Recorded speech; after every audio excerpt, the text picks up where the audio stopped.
take on what today meant. We have Democratic Congressman Jim Himes. He sits on the House Intel panel. Congressman, always good to have you on primetime. Let me get back to the desk here. What do you think moved the needle most for the case against the president today? Well, I think the big thing today was two spectacular witnesses, people who have devoted their entire career to serving the country under Republican and Democratic presidents, both of whom repeatedly said that even if you just take the transcript, which the president is encouraging us all to read, that was not right, that was illegal, that was an abuse of power. So I know the Republicans have mounted two defenses. One, yeah, but you heard that from people. You actually didn't talk to the president. Well, they're also not saying that the facts are contested here. Nobody is saying the president didn't do this stuff. They're just saying, well, you weren't in the room. And the other sort of more interesting argument, which I saw, that had some people scratching their heads, and you alluded to it, was, well, eventually the aid was restored. But the president has the absolute power to dismiss an ambassador. And I saw people scratching their heads. But when you pull those arguments apart, it takes you about 10 seconds to explain that is just a really shabby defense. All right, let's talk about the defense, but one step back to the witnesses. Are you curious at all how Ambassador Taylor didn't know about this phone call with his staffer when he was originally deposed?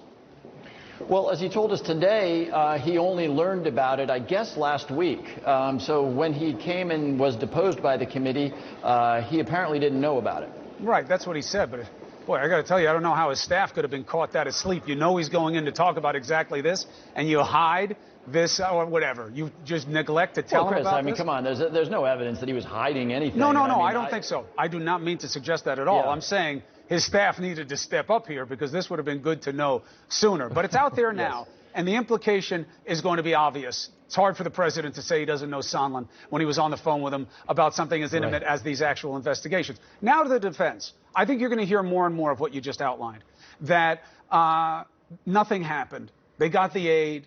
They didn't give us the dirt. So we're okay. The counter that you guys have made is, you know, when you attempt a crime but you fail, you don't get to walk away. But you don't get the death penalty either.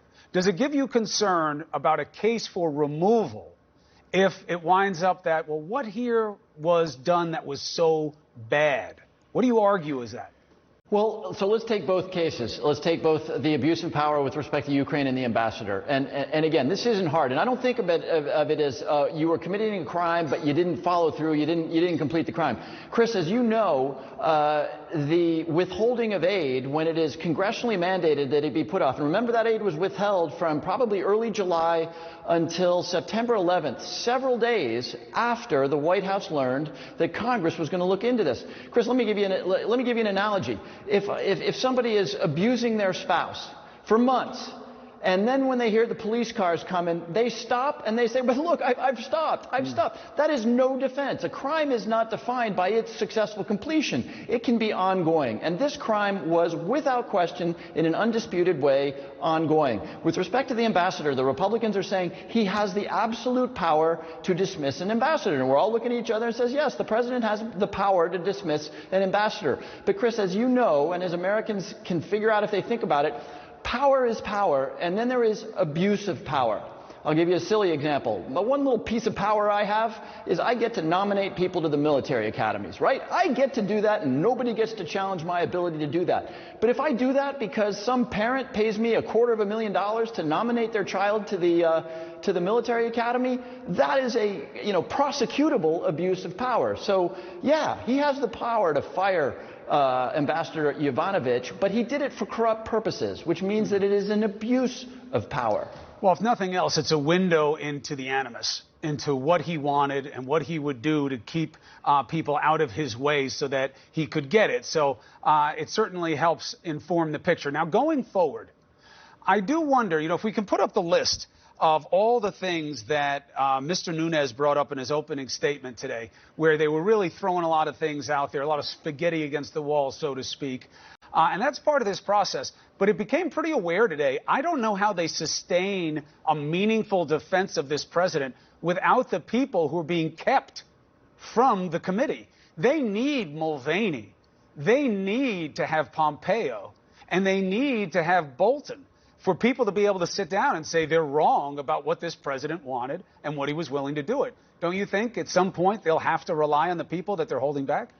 Well, I don't think there's a lot of doubt that the president gave the order to suspend military aid. The alternative, of course, is that Mick Mulvaney, over a slice of pizza and a root beer, decided, hey, I'm gonna stop aid to Ukraine, right? I mean, it's sort of absurd on the face of it. And by the way, there's all sorts of circumstantial evidence that the president ordered this.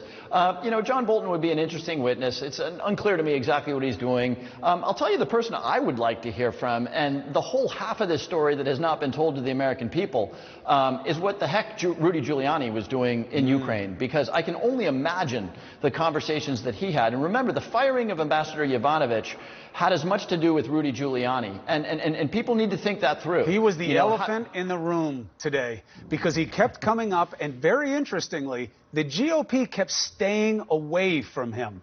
There'd been this anticipation that Rudy Giuliani may be made a scapegoat, which I think is very dangerous for Republicans to do to Rudy Giuliani with everything he knows and how strong a force he can be. But he was the elephant in the room. Congressman Jim Himes, well identified, and thank you for your take on the first day of an historic process.